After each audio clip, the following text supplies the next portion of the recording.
Hi സുഹൃത്തുക്കളെ, എല്ലാവർക്കും സ്വാഗതം എൻ്റെ ചാനലിലേക്ക്. എൻ്റെ പേര് ഗൗതം ഉദയ്. അപ്പോൾ ഇന്ന് നമ്മൾ സംസാരിക്കുന്ന വിഷയം എന്ന് പറയുന്നത് ഏറെ വിവാദമാകപ്പെട്ട ഒരു വിഷയമാണ്.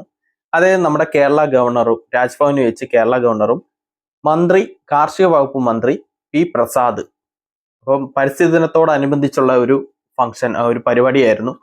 അപ്പോൾ അതിൽ വെച്ച് ഭാരതാംബ, അതായത് ഭാരതമാതാവിനെ ഫോട്ടോയെ ചൊല്ലി ഒരു തർക്കത്തെ തുടർന്ന് മന്ത്രി വേദി വിട്ട് ഇറങ്ങിപ്പോയി, ചടങ്ങ് ബഹിഷ്കരിച്ച് ഇറങ്ങിപ്പോയി.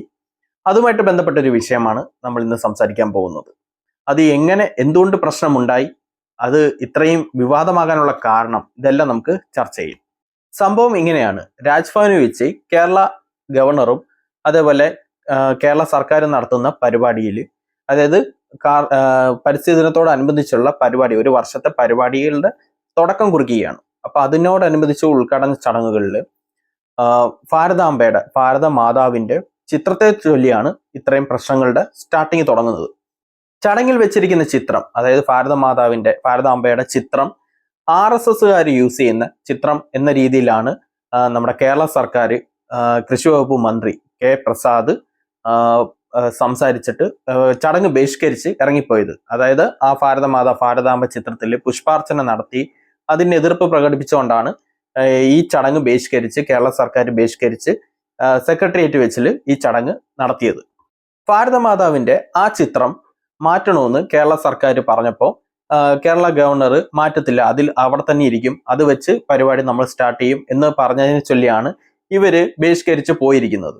മന്ത്രി കെ പ്രസാദ് പറയുന്നത്, ഇങ്ങനെ ഒരു ഭാരതമാതാവിന്റെ ചിത്രത്തില് ഈ കേരള സർക്കാരിന്റെ പരിപാടിയിൽ ഈ ഒരു ചിത്രം വെക്കാൻ ഒക്കത്തില്ല. കാരണം എന്ന് പറഞ്ഞാൽ RSSകാർ ആചരിക്കുന്ന ഒരു ഭാരതമാതാവിന്റെ ചിത്രമാണ്. ഈ യഥാർത്ഥ ഭാരതമാതാവിൽ നിന്നും വ്യത്യസ്തമായ ഒരു ഭാരതാംബയുടെ ചിത്രമാണ് ഇത് രാജ്ഭവനിൽ വെച്ചിരിക്കുന്നത്. ആ ചിത്രത്തിൽ തന്നെ പിന്നില് യഥാർത്ഥത്തിലെ ഇന്ത്യയുടെ ഭൂപടമല്ല കാണിച്ചിരിക്കുന്നത്. അതേപോലെ തന്നെ ഭാരതാംബ പിടിച്ചിരിക്കുന്നത് RSSന്റെ കൊടിയാണ് എന്നുള്ള രീതിയിലാണ് പ്രസ്താവനയാണ് കെ പ്രസാദ് ഇറക്കിയിരിക്കുന്നത്. അപ്പൊ അതിനെ എതിർപ്പ് പ്രകടിപ്പിച്ചുകൊണ്ടാണ് ചടങ്ങ് ബഹിഷ്കരിച്ച് സെക്രട്ടേറിയറ്റിൽ ബാക്കി ചടങ്ങ് നടത്തി കഴിഞ്ഞത്. ഭാരതമാതാ ചിത്രത്തിന്റെ പേരിൽ ഇങ്ങനെ ഒരു ചടങ്ങ് ബഹിഷ്കരിക്കേണ്ട കാര്യമുണ്ടോ? അതിലെന്താണ് തെറ്റ്? അതിനെപ്പറ്റി നമുക്ക് സംസാരിക്കാം. ഭാരതാംബ ചിത്രത്തിന്റെ ചരിത്രം ഇങ്ങനെയാണ്. ഭാരതാംബ ചിത്രം ആദ്യമായി വരച്ചത് 1905 അബാനീന്ദ്രനാഥ് ടാഗോറാണ് വരച്ചത്.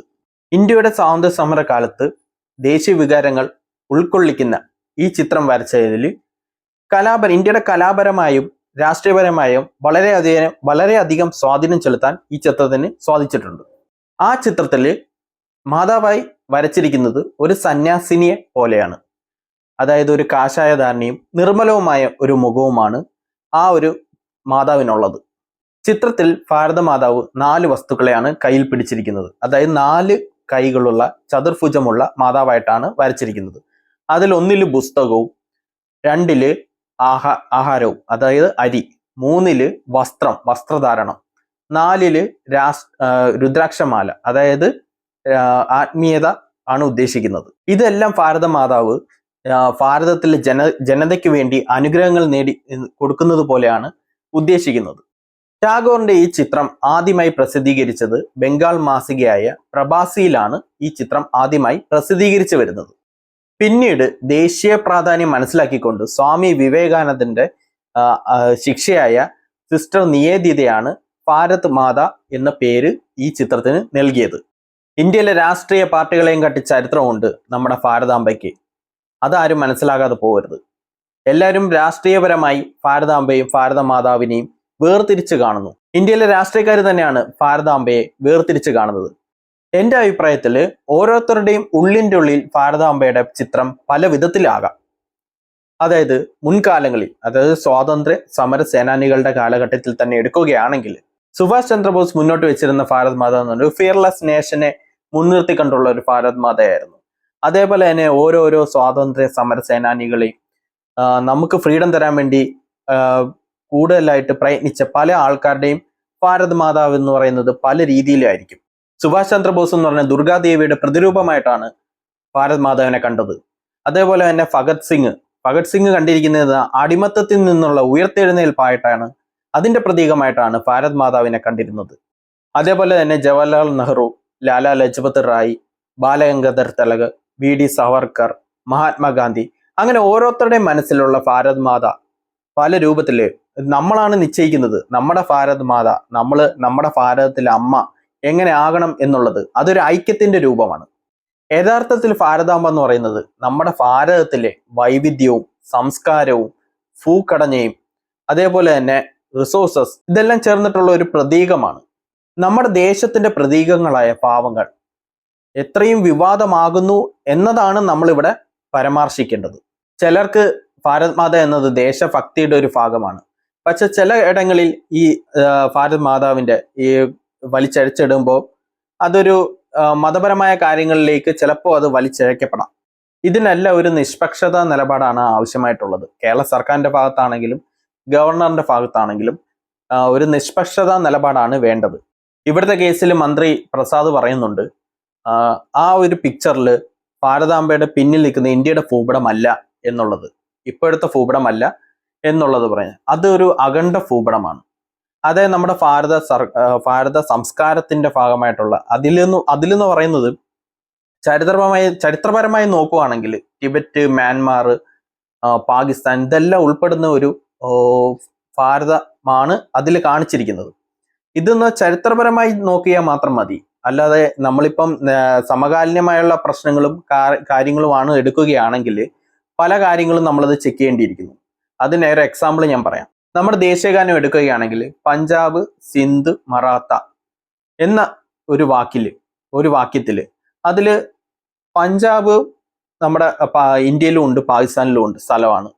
അതേപോലെ തന്നെ മറാത്ത അത് നമ്മുടെ ഇന്ത്യയിലെ സ്ഥലമാണ്. അതേപോലെ തന്നെ പക്ഷെ സിന്ധ് അത് പാകിസ്ഥാനിലെ സ്ഥലമാണ്. അപ്പൊ എന്നും പറഞ്ഞിട്ട് നമ്മൾ ദേശീയഗാനം നമ്മളത് മാറ്റുകയല്ല ചെയ്യുന്നത്. അതൊരു ചരിത്രത്തിന്റെ ഒരു ഈടാണ്. അത് നമ്മളൊരു പരിശോധിക്കേണ്ട കാര്യമില്ല. അത് ഫോളോ ചെയ്യുന്നത് എന്ന് പറയുന്നത് അത് ചരിത്രപരമായ പല കാര്യങ്ങളും നമ്മൾ ഇപ്പോഴും അതേ ഫോളോ ചെയ്തുകൊണ്ടാണ് വരുന്നത്. അത് മാറ്റാൻ നോക്കുകയല്ല. നമ്മൾ സമകാലീനമായ കാര്യങ്ങൾ കൊണ്ട് അത് മാറ്റി ചിന്തിക്കാനോ നമ്മൾ ശ്രമിക്കുന്നില്ല. മറ്റൊരു എക്സാമ്പിൾ എടുക്കുകയാണെങ്കിൽ ഇപ്പൊ കേരള സർക്കാരിന്റെ തന്നെ ഔദ്യോഗിക സിമ്പൽ എടുക്കുകയാണെങ്കിൽ തന്നെ ആനയുണ്ട്, അശോക ചക്രമുണ്ട്, അതേപോലെ ഇതിലൊരു ശംഖുണ്ട്, സത്യമേവ ജയതേ എന്നുള്ള ഒരു വാക്കുണ്ട്. ആ ശംഖ് എന്ന് പറയുന്നത് തിരുവിതാംകൂർ ഭരണത്തിനെ സിമ്പലാണ് ശംഖ്. പക്ഷെ ഇപ്പൊ തിരുവിതാംകൂർ ഭരണകൂടമില്ല കേരളത്തില് എന്നും പറഞ്ഞ ആ ശംഖ്, ആ സിമ്പല് എടുത്ത് മാറ്റിയല്ല ചെയ്യുന്നത്. അതേപോലെ തന്നെ സത്യമേവ ജയതേ എന്ന വാക്ക് അത് ഹിന്ദു സ്ട്രക്ചറിൽ നിന്ന് മാറ്റിയെടുത്ത ഒരു വാക്കാണ്, സത്യം ജയിക്കട്ടെ എന്നുള്ളത്. അതും നമുക്ക് മാറ്റേണ്ട കാര്യമില്ല. ഇതൊക്കെ എന്ന് പറയുന്നത് ചരിത്രപരമായി നമ്മൾ ഫോളോ ചെയ്തുകൊണ്ട് വരുന്ന ഓരോരോ കാര്യങ്ങളാണ്. അത് നമ്മൾ ഇപ്പോഴത്തെ കാര്യങ്ങൾ വെച്ചുകൊണ്ട് അത് മാറ്റേണ്ടയോ അത് ഫോളോ ചെയ്യാതിരിക്കേണ്ടയോ കാര്യങ്ങളില്ല. നമ്മുടെ ആചാര അനുഷ്ഠാനങ്ങൾ എന്ന് പറഞ്ഞാൽ ഭാരത സംസ്കാരത്തിന്റെ, പുരാണമായ സംസ്കാരത്തിന്റെ, ഇത്രയും പവിത്രമായ സംസ്കാരത്തിന്റെ അത് നമ്മൾ ഫോളോ ചെയ്ത് അനുഷ്ഠിച്ച് നമ്മൾ വരുന്നത് അത് മാറ്റാനുള്ളതല്ല. അതിനെ ബഹുമാനത്തോടെയും അത് നമ്മുടെ ലൈഫിൽ നമ്മൾ ഉൾക്കൊള്ളിച്ചുകൊണ്ട് മുന്നോട്ട് കൊണ്ടുപോകേണ്ട ഒരു കാര്യമാണ്. അതേപോലെ തന്നെ ഈ സത്യമേവ ജയതയിൽ എന്ന് പറയുന്നത് നമ്മൾ ഹിന്ദു പുരാണത്തിൽ അഥർവ വേദത്തിൽ നിന്ന് വരുന്ന ഒരു വാക്യമാണ്. എന്നും പറഞ്ഞ് അതിൽ മതപരമായി നമ്മൾ കാണുകയല്ല ചെയ്യുന്നത്. നമ്മുടെ ഭാരത സംസ്കാരം എന്ന് പറഞ്ഞാൽ നാനാത്വത്തിൽ ഏകത്വം എന്നാണ്. അപ്പൊ അങ്ങനെ ഒരു സംസ്കാരമാണ് നമ്മൾ ഫോളോ ചെയ്തുകൊണ്ട് വരുന്നത്. അപ്പം അതിനെ നമ്മൾ ബഹുമാനിക്കുക എന്നുള്ളതാണ്. നമ്മുടെ ഓരോ മനസ്സിലും ഭാരതാംബ പല രൂപത്തിലായിരിക്കും വരുന്നത്. അപ്പൊ നമ്മളത് ഏതൊരു രൂപമാണെങ്കിലും നമ്മളതിനെ ബഹുമാനിക്കാൻ പഠിക്കുക എന്നതാണ് ചെയ്യേണ്ടത്, നിന്ദിക്കുകയല്ല ചെയ്യേണ്ടത്. പിന്നെ ഇന്നത്തെ ഒരു കേരളത്തിന്റെ ഒരു കാലഘട്ടത്തിലെ ഒരു കാര്യം ഞാൻ പറയുകയാണ്. ഇപ്പം കാവിക്കൊടി ഒരു രാഷ്ട്രീയത്തിന്റെ പ്രതിച്ഛയായിട്ട് നിങ്ങൾ കാണുന്നത് അത് ഇപ്പോഴത്തെ ഒരു രാഷ്ട്രീയ ഒരു പാരമ്പര്യം ആണ് എന്ന് ഞാൻ പറയും. പുതിയ നവീന രാഷ്ട്രീയ പാരമ്പര്യമാണത്. കാവിക്കൊടി എന്നത് സന്യാസിമാരുടെ കളറാണ് കാവി. അത്രയും പവിത്രതയുള്ള സന്യാസിമാര്, ആചാരാനുഷ്ഠാനങ്ങൾ ഫോളോ ചെയ്യുന്നവര്, അവരുടെയും ഇതാണ് കാവി എന്ന് പറയുന്നത്. അത് കാവി നമ്മുടെ അമ്പലത്തിലെല്ലാം കണ്ടിട്ടുണ്ട്. അതൊരു രാഷ്ട്രീയത്തിന്റെ ഒരു പ്രതിച്ഛായയായിട്ട് കാണരുത്. അതിനത്രയും ആ കാവിക്ക് അത്രയും പവിത്രതയുള്ള ഒരു നിറമാണ് അത് നൽകുന്നത്. അതേപോലെ തന്നെ ഞാൻ ഒരു കുറെ നാൾ മുമ്പായിരുന്നു ഒരു പാർക്കില് നോർത്ത് ഇന്ത്യയിൽ നിന്ന് വന്ന കുറച്ച് സ്റ്റുഡൻസ് ഭാരത് മാതാ കി ജയ് എന്ന് വിളിച്ചു പോകുമ്പോൾ നമ്മുടെ കേരളത്തിൽ നടന്ന സംഭവമാണ്, കേരളത്തിലെ ഒരു പാർക്കിൽ നടന്ന സംഭവമാണ്. കേരളത്തിലെ കുറച്ച് ആൾക്കാർ, അത് സ്റ്റുഡൻസ് തന്നെയാണ്, അവര് അതിനെ കളിയാക്കി ചിരിക്കുകയും അതേപോലെ തന്നെ അവരതിനെ പ്രതിഷേധിക്കുകയും ചെയ്തിട്ടുണ്ടായിരുന്നു. ആ വീഡിയോ ഞാൻ കണ്ടിരുന്നു. എന്തിനാണ് ഭാരത് മാതാ കി ജയ് എന്നതിനെ രാഷ്ട്രീയവൽക്കരിക്കുന്നത്? അത് കേരളത്തിൽ മാത്രമേ ഞാൻ കാണുന്നുള്ളൂ. നമ്മുടെ ഭാരതം, നമ്മുടെ ഭാരതാംബ, നമ്മൾ അതിൽ അഭിമാനം കൊള്ളുന്നു, അതിൽ രാഷ്ട്രീയവൽക്കരിക്കുന്നതല്ല.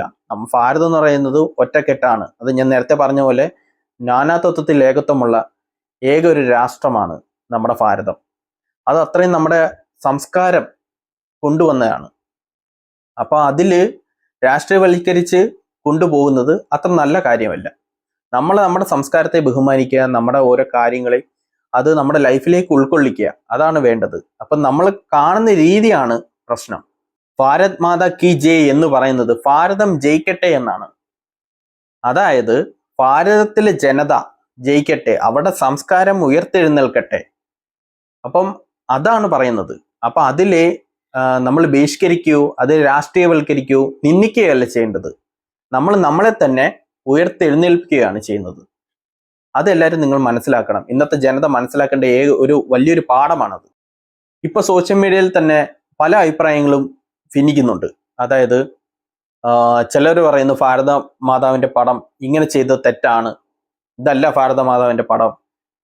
ചിലർ പറയുന്നു ഇതാണ് ഭാരത മാതാവിന്റെ പടം, അത് ചില രാഷ്ട്രീയവൽക്കരിക്കുന്നു. അങ്ങനെ പല അഭിപ്രായങ്ങളും വരുന്നുണ്ട്. അപ്പൊ എനിക്ക് പറയാനുള്ള അഭിപ്രായം എന്ന് പറഞ്ഞാൽ, ഓരോരുത്തരുടെ മനസ്സിന്റെ ഉള്ളിലെ നിങ്ങൾക്ക് തോന്നുന്ന ചിത്രം ഏതാണോ അതാണ് ഭാരതാംബയുടെ ചിത്രം. അത് നിങ്ങൾ ഉൾക്കൊണ്ടാൽ മതി. ഇപ്പൊ നിങ്ങളുടെ മുന്നിൽ ഇരിക്കുന്ന ഒരു ഭാരതാംബയുടെ ചിത്രം, അതിനെ റെസ്പെക്ട് ചെയ്യുക, ബഹുമാനിക്കുക. നിങ്ങളുടെ ഭാരതമാതാവിനെ അനുസ്മരിക്കുക, അതാണ് ചെയ്യേണ്ടത്. ഭാരതമാതാവിനെ പോലുള്ള പ്രതീകങ്ങൾ ഐക്യത്തിന് വേണ്ടിയുള്ളതാണ്, അതല്ലാതെ വർഗീയതയ്ക്കോ രാഷ്ട്രീയവൽക്കരിക്കാനോ ഉള്ളതല്ല. അതാണ് എല്ലാ രാഷ്ട്രീയക്കാരും മനസ്സിലാക്കേണ്ട ഒരു കാര്യം എന്ന് പറയുന്നത്. അപ്പൊ ഈ അഭിപ്രായത്തിൽ, ഈ ഒരു വിവാദത്തിൽ എൻ്റെ അഭിപ്രായം ഇതാണ്. എന്തെങ്കിലും ഭിന്നാഭിപ്രായം ഉള്ളവർക്ക് കമന്റ്സിലൂടെ നിങ്ങളുടെ അഭിപ്രായങ്ങൾ പറയാം. ഈ വീഡിയോ ഇഷ്ടപ്പെട്ടുണ്ടെങ്കിൽ എല്ലാവരും മാക്സിമം ഷെയർ ചെയ്യുക, ലൈക്ക് ചെയ്യുക, സബ്സ്ക്രൈബ് ചെയ്യാൻ മറക്കരുത്. എല്ലാവരും സബ്സ്ക്രൈബ് ചെയ്യുക. അപ്പോൾ ഇതേപോലുള്ള ടോപ്പിക്സ് ആയിട്ട് ഞാൻ വീഡിയോ ആയിട്ട് എൻ്റെ അഭിപ്രായങ്ങളുമായിട്ട് വരുന്നതായിരിക്കും. അപ്പോൾ എല്ലാവർക്കും ഓൾ ദി ബെസ്റ്റ്, ബൈ.